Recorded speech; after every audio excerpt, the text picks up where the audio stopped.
떠났을 때보다도 훨씬 더 아름다워지신 것 같다라는 그런 생각들을 하게 됩니다.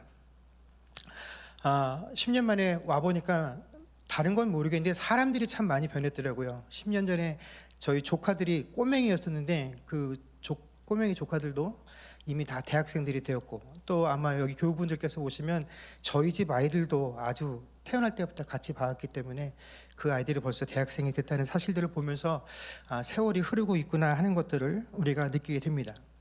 그러면서 제가 또 하나 한국에 와서 변하지 않은 것을 접했는 게 뭐냐면, 어저께 집사람하고 같이 버스를 타고 잠깐 이동을 하게 됐는데, 저희가 살고 있는 캐나다에는 대중교통이 발달하지 않았기 때문에 버스를 탈 일이 없어요. 10년 만에 버스를 탔는데 그 좁은 길을 자가용하고 경주를 하시더라고요, 버스 운전사 아저씨가. 그래서 자가용들이 계속 그 좁은 틈을 껴들고 버스 아저씨께서 브레이크를 밟았다 섰다 하는데, 저도 모르게 그만 첫 번째 브레이크를 막 밟는 순간에 으악 하고 소리를 질러 버려갖고 집사람이 뒤에 앉아있다가 창피하게 왜 그러냐고 저한테. 그리고 그 버스 운전수 아저씨께도 놀라신 것 같아요. 저한테 죄송하다고, 괜찮으시냐고 이렇게 물어보더라고요. 여러분, 우리가 살면서 내가 살고 있는 주변 환경이나 삶을 이렇게 돌이켜보면, 또 내가 접하고 있는 사람들을 대하면서 이 상황이나 사람이 좀 변했으면 좋겠다라고 생각할 때가 많으십니까? 아니면 야, 이거 좀 변하지 않고 그대로 남아있었으면 좋겠다는 생각들을 더 많이 하시며 사십니까? 우리가 살아가면서 우리의 삶 가운데 분명히 변해야 할 것들이 있고, 또 변해야만 하는 게 있고, 절대로 변해서는 안 되는, 또 변하지 말았으면 하는 것들이 있습니다. 그러나 안타깝게도 우리가 변하기를 원하는 것, 좀 변했으면 하는 것들은 쉽게 변하지 않고, 이것만큼은 변하지 않고 남아 있었으면 하는 것들이 너무나 야속할 정도로 쉽게 변해버리는 것이 아마 우리 삶의 현실일 것입니다. 제가 이렇게 나이를 먹으면서 내가 좀 변화되었으면, 이거 좀 고쳐졌으면 하는 것이 있는데, 제 성질머리입니다. 이 사람 성격이라는 건 참 변하지 않죠.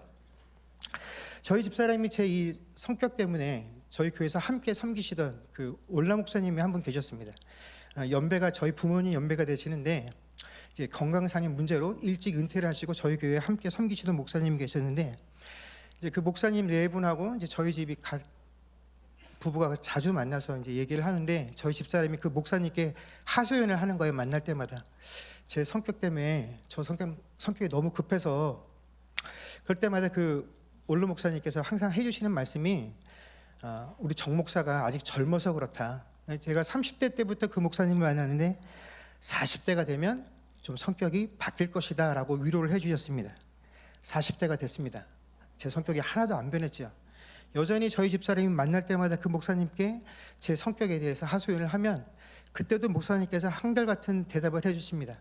아직 우리 정 목사가 젊어서 그렇다. 50대가 되면 바뀔 거다. 그렇지만 50대가 되어서도 뭐 제가 생각해도 크게 바뀐 것은 없는 것 같습니다. 그런데 참 재밌는 건, 그 목사님께서 제 아내에게 그 질문에 대해서 시간이 지나면 시간이 이 부분을 해결해 줄 것이다 라고 이렇게 긍정적인 대답을 해주시는데, 그 옆에 앉아 계시던 사모님께서, 그 목사님이 그 말씀을 하실 때마다 항상 저희 집사람에게 해주시는 말씀이 있어요. 사모님, 사람 잘 안 바뀌어요. 저희 아버님 연세하고 동일하시거든요. 저희 집사람이 보기에 제가 얼마큼 변했는지 모르겠지만, 제가 생각해도 저라는 사람 참 잘 안 변하는 것 같습니다. 그런데 제 입장에서 보면 제 아내도 그렇게 많이 바뀐 것은 없습니다. 근데 아마도 대부분의 사람들이 그럴 것입니다. 우리는 서로가 서로에게 변하기를 원하지, 내가 변해야 하겠다라는 생각들을 잘 하지 못하지요. 그래서 양쪽 다가 변하지 않기 때문에 우리가 끊임없이 다툼을 일으키고 분쟁을 일으키는 것 같습니다. 서로 사랑해서 죽고 못 살겠다고, 한시도 헤어질 수 없다라고 여기서 결혼을 해서 살고 있지만, 그 부부들조차도 항상 똑같은 내용으로 싸움을 되풀이하게 되죠. 내가 배 앞에서 낳은 내 자녀들도 나와 피를 나눈 형제 자매들이라고 할지라도 그 성질과 기질들이 쉽게 변하지 않기 때문에 어렸을 때나 나이가 들어서나 우리는 항상 같은 내용과 같은 이유들로 서로 분쟁하고 싸움을 한다라는 것입니다.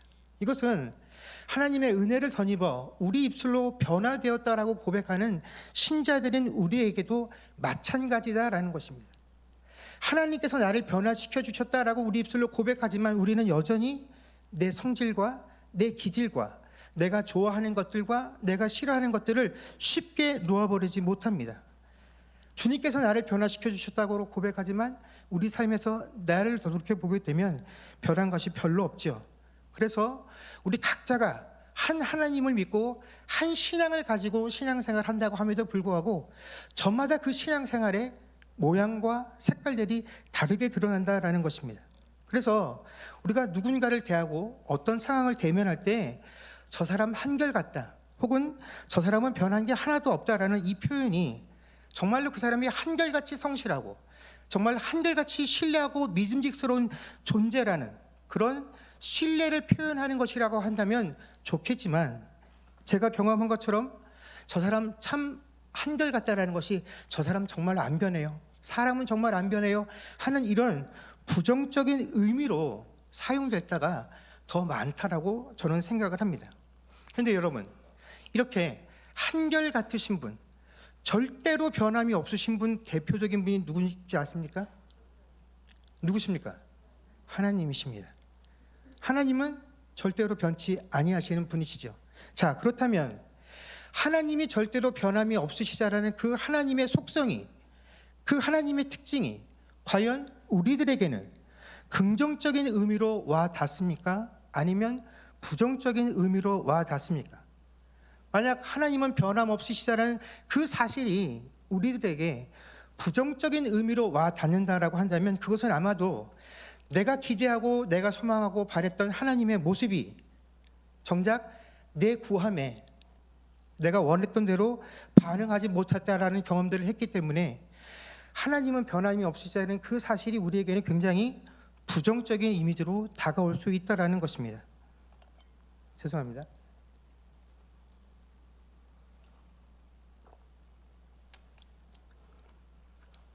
많은 신자들에게 하나님이 변함없으시다는 그 사실이 부정적으로 여겨진다는 것은 하나님께서 뭔가를 한번 정하시면 그 결정을 절대로 바꾸지 아니하시는 분이시다라는 사실. 그래서 내가 아무리 어렵고 험난한 상황에 처해 있다라고 할지라도 하나님께서는 그것이 하나님 뜻이다라고 하면 그 상황에 대해서 침묵하시고 당신의 뜻을 내 삶에 밀어붙이시는 그런 분이다라고 우리가 여기기 때문일 것입니다.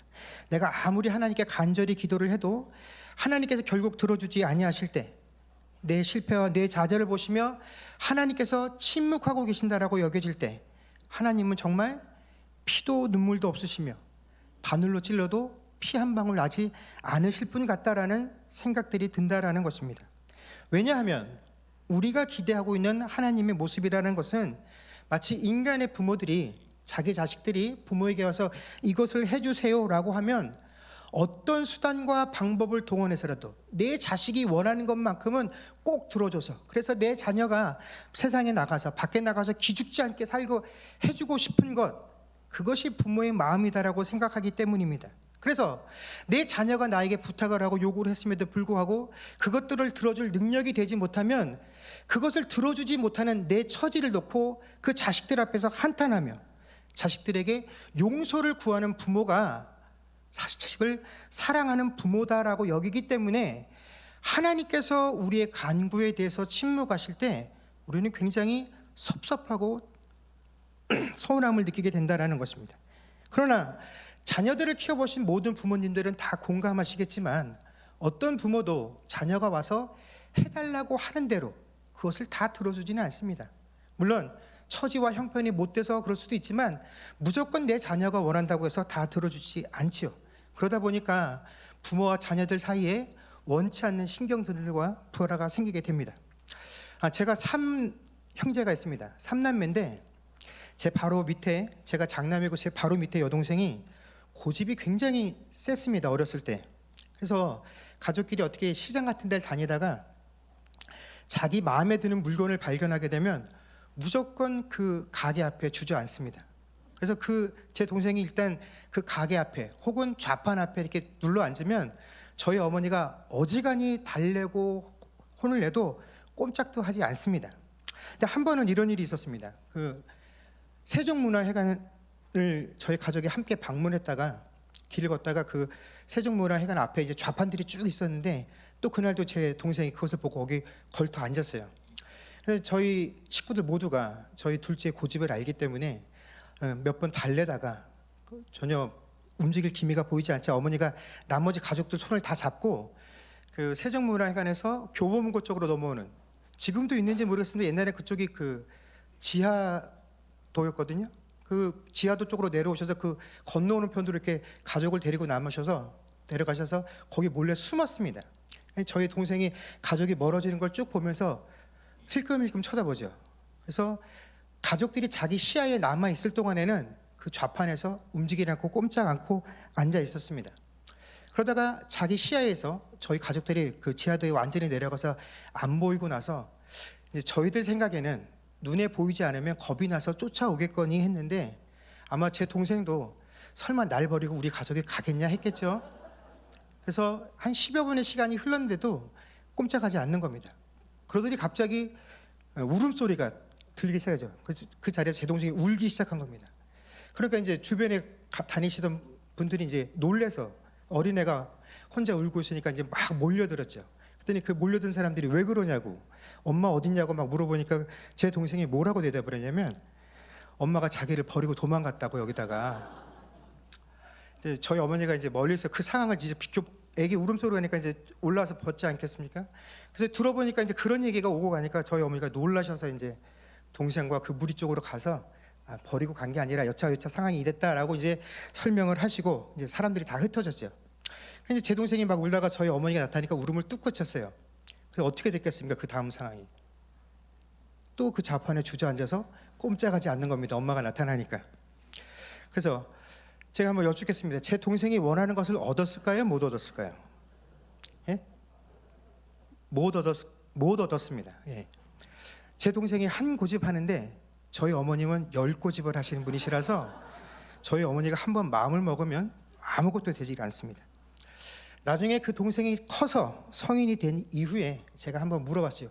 혹시 너 어렸을 때 이런 일이 있었는데 기억하냐? 했더니 기억한다고 하더라고요. 그래서 너 그때 왜 그랬니? 하고 물어봤더니 사실 자기가 조른다고 해서 엄마가 선물을 사줄 것이다라고 단 1%도 기대를 하지 않았다고 합니다.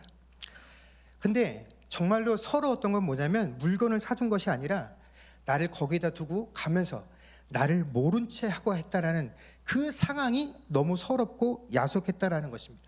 무슨 엄마가 그러냐는 것이죠. 어린 자식이 울며 고집을 피우면 마땅히 부모가 그 자식을 달래고 얼러서 부모의 뜻에 아니면 자식의 뜻에 이 합의점이 있어야 되는데 그것이 이루어지지 않는 것이 너무 속상했다라는 것입니다. 근데 보통은 부모들이 어린 자녀가 그렇게 하면 어떤 식으로든 어르고 달래지 않습니까? 아기의 비유를 맞추기 위해서 애를 쓰는데 너무 매정하게 엄마의 뜻을 자기에게 관철하는 것이 서럽고 서운했다라는 것입니다. 근데 저는 이것이 바로 우리 신자들이 변함없으신 하나님, 불변하시는 하나님에 대해 갖고 있는 부정적인 이미지다라고 생각을 합니다. 어린 자녀들이 자신에게 부모 기대하는 것은 내가 사달라고 하면 비록 내가 원하는 그것을 안 사준다라고 할지라도 안 사주면 왜 안 사주는 것인지에 대한 이해할 만한 대답, 아니면 지금은 아니지만 조금 나중에 뭐 네 생일이 되면 이런 식으로 뭔가 타협점을 제시해 주거나 아니면 내가 요구하는 것이 너무 비싼 것이라고 한다면 10,000원짜리였다고 한다면 야, 이 10,000원짜리는 너에게는 좀 너무 과하다. 그러니 지금 네 나이 때는 2,000원, 3,000원 정도만 해도 충분해. 그러니 내가 오늘 너에게 2,000원, 3,000원짜리로 줄 테니 이것으로 만족하고 네가 좀 더 크면 더 많은 것을 누리고 다닐 수 있을 정도가 되면 내가 그때 너에게 이것을 주겠다라고 대답을 해준다라고 한다면 이런 하나님은 정말 믿고 신뢰할 만한데 왜 안 되는지에 대한 답을 얻을 수 없다라는 것입니다. 내가 10,000원짜리를 원하고 간구한다라고 한다면 하나님 2,000원, 3,000원짜리라도 주셔서 당장의 급한 불이라도 내 인생에 내 삶 가운데 이 환난과 고난 가운데 뭔가 숨쉴 구멍이 있다라는 것을 나에게 보여주셔야 내가 만족하고 나도 한 걸음 뒤로 물러섰을 수 있을 것 같은데 하나님 어찌 이 정도의 여유도 내게 보여주지 아니하십니까? 내가 이렇게 아프다고 울고 있는데 왜 나를 달래주려 하지 않으십니까? 하는 사실이 바로 이 변함없으신 하나님, 이 하나님에 대한 부정적인 이미지를 갖게 한다라는 것입니다. 마치 내 여동생이 그 상황 속에서 나를 벌어두고 나를 외면하는 엄마가 내 진짜 친엄마가 맞나? 우리 엄마가 사랑하는 게 맞나? 하는 그 관계에 대한 의문과 섭섭함을 갖게 되는 것이 우리의 문제점이다라는 것입니다. 그러나 여러분, 우리의 생각처럼 하나님은 결코 무정하신 분도 또 우리의 고통에 무감각하신 분도 아닙니다. 그분은 누구보다도 우리의 연약함을 잘 아시기 때문에 우리에게 긍휼을 베푸사 그 죄 없으신 예수 그리스도를 이 땅에 보내주시고, 그분이 죄인인 우리 인간의 몸을 입고 이 땅에 오셔서 우리 죄를 지고 죽으신 것입니다. 그래서 하나님이 변함없으시다라는 이 말은 하나님의 전능하심과 전지하심이 우리를 인도하실 때 혹시라도 만에라도 틀리거나 잘못된 길로 인도하시거나 혹은 우리를 향해 갖고 계신 그 하나님의 뜻과 계획에 조금이라도 부족함이 존재할 수 없다라는 의미로서 하나님이 변함없으시다라는 것이지, 하나님이 우리 인생을 향해서 어떤 중요한 결과를 정해놓고 그 결과가 나올 때까지 우리를 밀어붙이신다라고, 그런 의미가 아니다라는 것입니다. 그래서 하나님이 원하시는 그 뜻을 취하기 위해서 우리가 아무리 고통스럽고 힘들어도 우리의 고통에 눈 돌리시는 분이 아니시다라는 것입니다. 물론 하나님은 내가 힘들다라고 해서, 내가 어렵다라고 해서 내가 감당해야 할 그 어려움과 고난 속에서 무조건 우리를 건져내 주시지는 않으십니다. 그러나 그 하나님께서는 창세전에 우리를 구별하시고 우리가 주를 알지 못하는 그 시점에서도 이미 하나님께서 우리를 아시고 우리가 태어난 것 동시에 우리의 모든 삶에 함께 하셨던 그 하나님이셨다라는 것, 내가 아무리 힘들고 어려웠던 그 고난과 고통의 순간에도 나와 함께 걸으셨던 분이 바로 하나님이시다라는 것이 바로 변함없으신 하나님이다라는 의미인 것입니다. 그래서 오늘 야고보 사도는 이런 하나님을 본문에서 회전하는 그림자도 없으시다라는 말로 비유하고 있습니다. 여러분 잘 아시는 바와 같이 이 내용은 해식에 비춰지는 그림자를 놓고 비유를 한 내용입니다. 여러분, 이 그림자라는 것은 태양의 위치에 따라서 그 그림자의 길이가 달라지게 되죠. 그래서 아이러니하게도 해가 가장 높은 곳에 떠서 해가 가장 강하게 내리쬐고 있던 그 순간에 우리가 보는 그림자는 가장 작은 모습을 하고 있다는 것입니다. 또 우리가 살다 보면 구름이 끼고 비가 오고 그런 날은 그 구름에 가려서, 비에 가려서 우리가 태양을 보지 못할 때도 있다는 것입니다. 그러나 우리가 내 발밑에 있는 작은 그림자를 본다라고 해서 태양이 그만큼 줄어드는 것은 결코 아니죠. 구름에 가려서 내가 태양을 볼 수 없다라고 해서 태양이 없어지는 것도 아니다라는 것입니다. 문제는 우리가 그 태양을 보지 못한다라는 것뿐이죠. 우리는 살아가면서 항상 우리 눈에 보이는 것까지만 인지하고 판단할 수 있다라는 것입니다. 그래서 눈에 보이는 증거를 따라서 어떤 이는 가장 긴 그림자로서의 하나님을 보고 우리 하나님은 이만큼 은혜가 크신 분이다라고 표현하는 사람이 있는가 하면, 어떤 사람은 가장 짧은 곳에 있는 그림자를 보면서 태양은 요만하구나 라고 느끼는 것처럼 우리 하나님의 은혜의 깊이는 이 정도밖에는 되지 못하는구나 라고 이야기할 수 있다는 것입니다. 그러나 여러분, 결코 그림자의 길이로 태양의 크기를 측정할 수 없는 것처럼 우리가 하나님의 크기를 측정할 수 없다라는 것이죠. 그래서 야고보 사도가 뭐라고 이야기를 하냐면, 우리에게 고작 그림자의 길이를 접하고 나서 마치 태양의 크기를 다 알고 있는 것처럼 짐작하며 태양의 크기를 내가 다 경험해 본 것처럼 말하는 이들에 대해서 속지 말라고 경고를 하는 것입니다. 야, 내가 경험해 본 하나님은 이런 하나님이야. 예, 맞습니다. 그러나 그분은 하나님의 다양하고 많은 그 은혜의 방편 중에서 단 한 가지를 경험한 것뿐입니다. 여러분, 아무리 물체가 크고 빌딩이 커도 그 빌딩에 드리워진 그림자 길이가 아무리 길다라고 할지라도 절대로 그 긴 그림자가 태양의 크기를 다 담을 수는 없는 법입니다.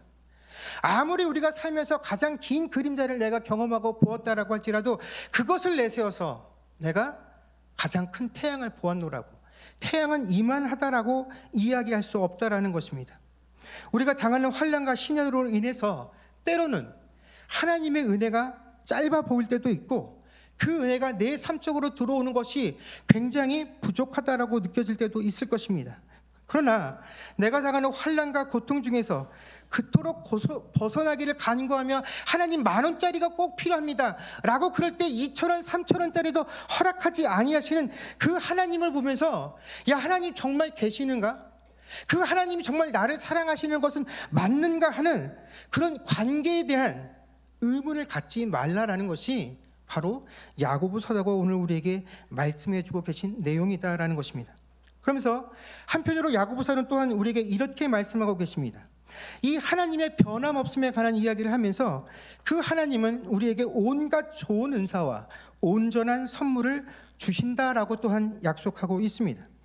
여러분, 온갖 좋은 은사와 온갖 온전한 선물을 우리에게 주신다라는 이 내용은 얼핏 들으면 변함없으신 하나님과 좀 상충된다고 우리가 느낄 수도 있습니다. 모순처럼 들릴 수도 있지 않습니까? 내가 원하는 것, 내가 바라는 대로 하나님께서 그것을, 온갖 좋은 것을 허락해 주신다라고 한다면 그 하나님은 내 바람과 내 수준에 맞추어서 그것을 주실 때에라야 우리가 비로소 하나님은 내게 온갖 좋은 것들을 주시는 하나님이시로구나 라고 느낄 수 있는데, 분명 이 앞에서 야고보 사도는 하나님의 변함없으십니다라는 의미가 우리가 원하는 대로 모든 것들을 허락하시는 것은 아니다라는 것을 주장하고, 그런데 그 하나님께서 우리가 원하는, 우리에게 온갖 좋은 은사와 온전한 선물들을 주신다라고 이야기하고 있다라는 것입니다. 그렇다면 오늘 성경이 말하는, 오늘 사도의 입술을 통해서 우리에게 전달해 주고 계시는 하늘로부터 오는 이 좋은 것, 이 온전한 선물이란 도대체 어떤 것일까요? 거기에 대한 답이 누가복음 11장 11절에서 13절에 있습니다. 우리 화면에 띄워질 수 있나요? 우리 다 같이 읽도록 하겠습니다. 읽겠습니다. 시작. 너희 중에 아버지 된 자로서 누가 아들이 생선을 달라 하는데 생선 대신에 뱀을 주며 알을 달라 하는데 전갈을 주겠느냐? 너희가 악할지라도 좋은 것을 자식에게 줄 알거든 하물며 너희 하늘 아버지께서 구하는 자에게 성령을 주시지 않겠느냐 하시니라. 아멘.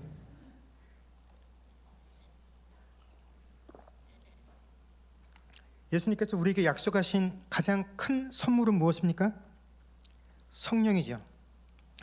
하나님께서 우리에게 주신 가장 큰 선물은 예수 그리스도입니다. 우리가 예수 그리스도의 십자가의 사건을 통하여 구원함을 얻고 하나님의 자녀가 되는 권세를 누리며 살고 있죠. 그 구원을 이루신 예수님께서 내가 아버지께로 가면 나를 대신해서 보혜사 성령을 너희에게 보내주시겠다라고 약속을 하십니다. 그리고 그 성령께서 우리에게 오셨습니다. 이 성령께서 우리에게 오셔서 하시는 일은 생전에 예수님께서 가르쳐 주셨던 그 내용들, 우리가 희미하여 잘 깨닫지 못했던 내용들을 깨달아 알게 하시는 역할을 해주시고, 우리의 입술에 우리가 해야 할 말을 담아주신다라고 하시고, 우리 마음에 평안을 주시고, 우리를 진리로 자유케 하시고, 우리를 평화롭게 할 것이며, 이 성령께서 우리에게 구원의 확신을 주시고 환난 중에 지혜를 주사 이 땅에서 우리가 감당해야 할 믿음의 경주를 끝까지 가게 하실 것이다 라고 약속해 주셨습니다. 이 성령께서 우리가 어둠 중에도 소망을 갖게 하시고 상처받은 중에도 이 하나님으로 인해서 위로를 얻을 것이다 라고 우리를 향한 그 하나님의 놀라운 사랑을 확인해 주시는 역할을 지금도 끊임없이 이 성령께서 하고 계신다라는 것입니다. 사랑하는 성도 여러분, 아마 여러분과 제가 처해 있는 우리의 삶은 다 제각각일 것입니다. 지금도 어떤 분은 가장 긴 그림자를 통해서 그래, 역시 하나님은 날 사랑하셔 라는 고백이 너무나 자연스럽게 나오는 분이 있는가 하면, 또 어떤 분은 가장 짧은 그림자를 경험하며 안타까움에 몸부림치는 분이 계실 것이며, 또 어떤 분은 빗속을 통과하며 흐린 날을 맞이하며 태양이 보이지 않아 하나님은 정말 계신 것인가? 이 하나님께서 나를 정말 사랑하시는 분이 맞는가 하는 그런 관계에 대한 의문들과 섭섭함들을 느끼실 수도 있을 것입니다. 그러나 제가 서두에서도 언급한 것처럼 우리가 보지 못한다라고 해서 결코 태양이 없어지지 아니한 것처럼 하나님은 언제나 우리와 함께 하시며 그 하나님은 변함없으시다라는 것입니다. 그것이 하나님의 변함없으심이죠. 여러분, 우리가 이미 성령님을 우리의 주인으로 모시고 살고 있지 않습니까? 내 삶의 주인이 내가 아니라고 우리가 날마다 성령 하나님께서 내 삶의 주인이라고 고백하고 있지 않습니까? 그렇다면 그 성령께서 내 안에서 지금도 나를 주장하고 계신다라고 한다면 우리는 그 어떤 상황 가운데서도 언제나 한 곳에서 동일한 모습으로 우리를 비춰주고 계신 그 태양에 대한 의심 없듯이 하나님에 대한 의심 없이 그 하나님을 기대하고 소망해야 할 것입니다.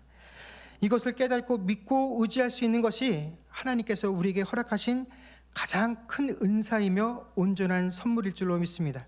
그래서 그 변함없으신 하나님께서 나와 동행하시며 언제나 한결같은 자리에서 나를 지켜보고 계시다라는 그 사실로 인하여 위로와 소망을 얻으며 한 주간 승리하는 저와 여러분 될 수 있기를 주의 이름으로 간절히 소망합니다. 기도하겠습니다.